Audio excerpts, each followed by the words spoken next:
And how prepared are we as individuals for the next normal? So when you think of post-COVID-19 world, what comes to mind? Do you imagine us back to the old version of normal? Or do you see the next normal? And what does the next normal mean for you? I won't lie to you, I'm so looking forward to my freedom. But I can't help wonder if we are going to go back to shaking hands when we greet. Are we going to go back to the office and be stuck in the traffic again? The truth is, things are going to be different. And we all know that the world was already changing pre the pandemic. But the pandemic really accelerated the change. So it is very unlikely that we will go to the way things were. We must expect major shifts in our personal and professional lives.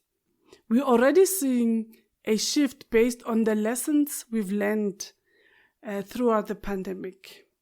We're learning that globalization is being redefined, and we now recognize that we are more interdependent than independent, because even with all our strict border controls, we were able to successfully transport the virus from one country to another. Acceleration of digital transformation. We can see companies are forced to take radical steps to advance their technologies and modernize the way they operate. COVID-19 has exposed major gaps in the healthcare system and has created a burning platform for healthcare to reform. The pandemic has accelerated e-commerce more so than the brick and mortar sales, which requires sourcing and production closer to the customer, calling for supply chains to localize and regionalize, which is going to create local opportunities.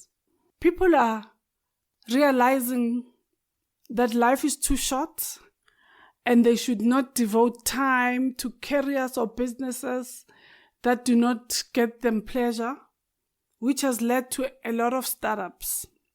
The world of work is rapidly changing with all the technology advancement. Artificial intelligence, automation, and robotics are making this shift very significant. While some jobs will be lost, many others will be created, and almost all jobs will change. This podcast is not really specific to the post-COVID-19 world of work. I do want to spend a bit of time on it though, because I think it's critical